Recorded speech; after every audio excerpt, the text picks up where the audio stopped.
Wigan. Right, it's 20 minutes to 8 already. Should we go through some of the day's headlines in the newspapers? With me this morning, Deputy Editor of Spiked, Fraser Myers, and showbiz reporter Stephanie Tetchy. And it's lovely to see you both again. Morning, Thank you so much. But we are going quite serious, I think, Fraser, to start with, talking about this viral video and to do with the campaign against anti-Semitism. Yeah, so the campaign against anti-Semitism were driving around this electronic billboard through London, and the billboard shows some of the children who've been kidnapped, the kidnapped children, by Hamas and have been taken hostage in Gaza. And now what's extraordinary is that they were stopped by the police. The police ordered the people driving the van to turn off the billboards. They were told that they could be charged for breaching the peace for driving around these billboards, and they were told to leave central London.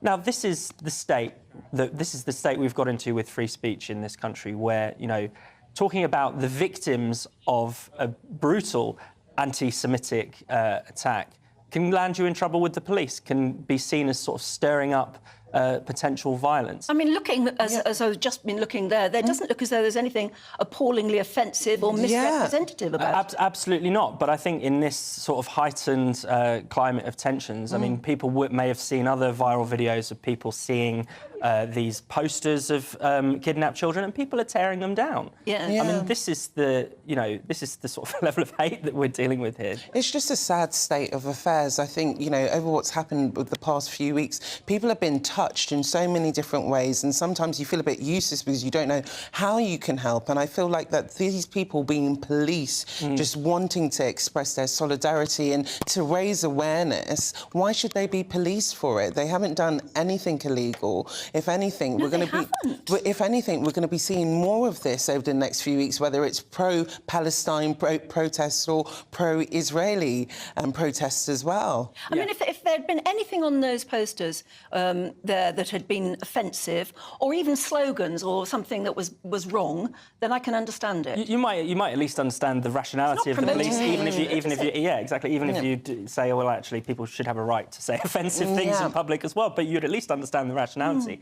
The police have tried to retrospectively say it was about protecting, you know, the people driving the vans, but that clearly isn't the case if you watch the video. They're accusing the, you know, the billboards, the people with the billboards, of potentially stirring up trouble.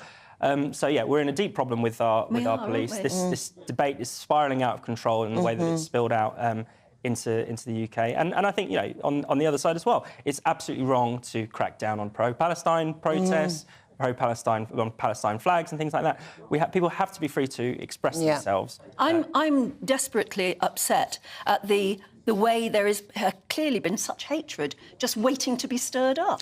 Definitely, and it feels such a sensitive time. I've had to actually switch off from social media because it's like people want you to make a stand, and if you're opping for the other team, then you're going to be switch off social me, Anne, and you know, because right. it's been a lot. It's been intense because I don't think as well people talk about the psychological warfare that goes when there's such a war. There, it's too much to consume for your brain when you feel like I can't help, but I have to kind of process all this stuff which is going on. Seasoned journalists, seasoned reporters who are used to news, and they're saying to me they're having to switch off the radio and the television sometimes because they cannot take it all in. It's just too much. It's actually too upsetting, and that is staggering.